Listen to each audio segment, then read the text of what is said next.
गांव में चारों तरफ होली की तैयारियां चल रही थीं। लोग अपने अपने घरों की सफाई कर रहे थे। बाजार गुलाल, मिठाई और पिचकारियों से सजा हुआ था।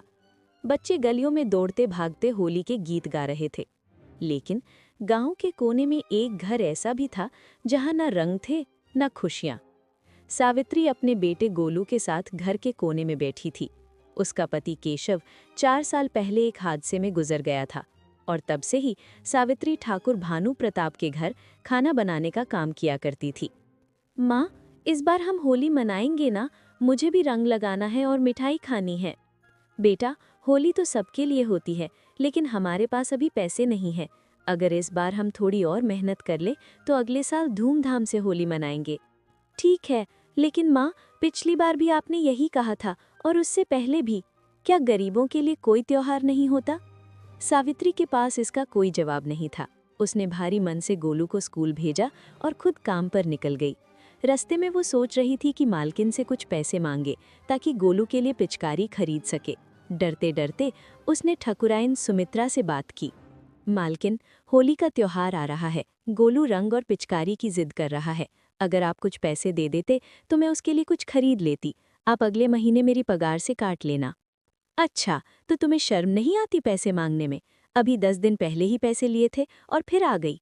एक तो काम पर लेट आती हो और पैसे ऐसे मांगती हो जैसे कमा कर रखे हों। मालकिन, पैसे मांगने में शर्म कैसी? मैं तो अपने काम के ही पैसे मांग रही हूँ।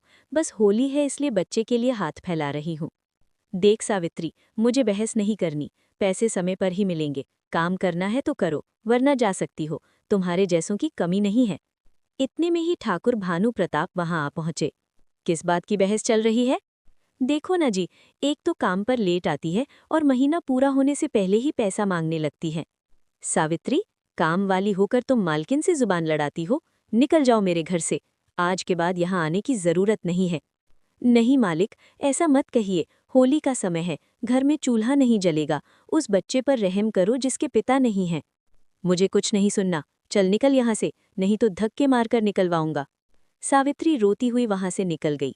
वो इतनी परेशान थी, चलते चलते जंगल के रास्ते पर निकल गई और एक पेड़ के नीचे बैठकर रोने लगी।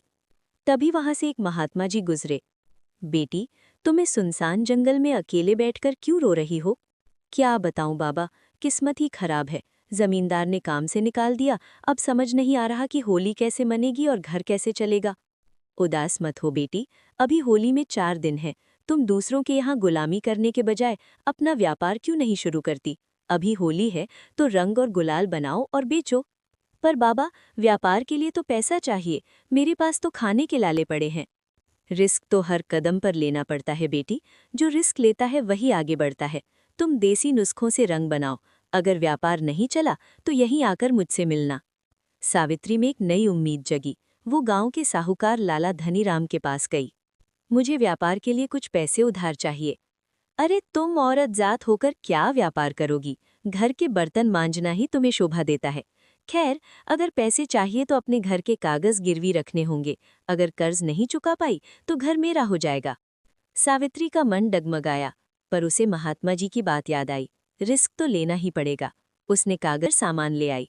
उसने घर पर फूलों और प्राकृतिक चीजों से खुशबूदार गुलाल बनाया। बाजार में आवाज लगाने लगी, आओ भाई आओ, ये बाजार का रंग नहीं, हाथों से बना प्यार भरा गुलाल है। ना जलन, ना केमिकल, बस फूलों की महक। लेकिन बाजार में सावित्री के रंग कोई नहीं खरीद रहा था। लोग बनवारी की दुकान पर भीड़ लगाए थे। अबे ओ लड़के, भाग यहाँ से। मुफ्त में रंग बांटने के लिए दुकान नहीं खोली है। जा, कहीं और जाकर भीख मांग। बच्चा उदास होकर वहां से जाने लगा। उसे जाते देखकर सावित्री को अपने बेटे गोलू की याद आ गई। उसने प्यार से उसे पास बुलाया। इधर आप, ये ले रंग और ये थोड़ा गुलाल। जा खूब मजे से होली खेलना। आप मुझे ये मुफ्त में दे रही हैं? मेरा तो कोई घर भी नहीं है, मैं अनाथ हूँ। अब से तू अकेला नहीं है, चल मेरे घर। आज से तू गोलू का भाई है। सावित्री ने उस अनाथ बच्चे को अपना लिया, जिससे उसकी जिम्मेदारी। और घर पहुंचकर सावित्री चिंता में डूबी दरवाजे पर बैठी थी, क्योंकि एक भी पैसा नहीं कमाया था। तभी अचानक वही महात्मा जी वहां प्रकट हुए। क्या हुआ बेटी, क्या तुम्हारे रंग कोई नहीं खरीद रहा? बाबा, मेरे रंगों में चमक नहीं है। बनवारी के रंग चमक रहे हैं, इसलिए सब वहीं जा रहे हैं। मेरा घर भी दांव पर लगा है। चिंता मत कर बेटी, तूने एक अनाथ को सहारा दिया है। तेरी नीयत साफ है। ये ले एक डिबिया, इसमें जादुई चूर्ण है, इसे अपने रंगों में मिला देना।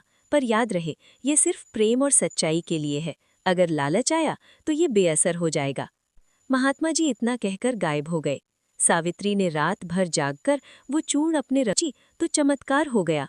उसके रंगों से अद्भुत खुशबू आ रही थी और वे सूरज की रोशनी में चमक रहे थे। अरे बहन, ये रंग तो बहुत ही सुहावना लग रहा है, जरा एक पैकेट देना।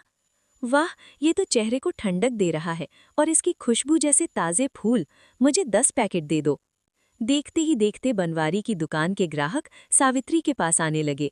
भाई साहब, ये गुलाल मैंने घर में बनाया है, इसमें कोई केमिकल नहीं है, आप बच्चों को भी बेझिझक लगा सकते हैं।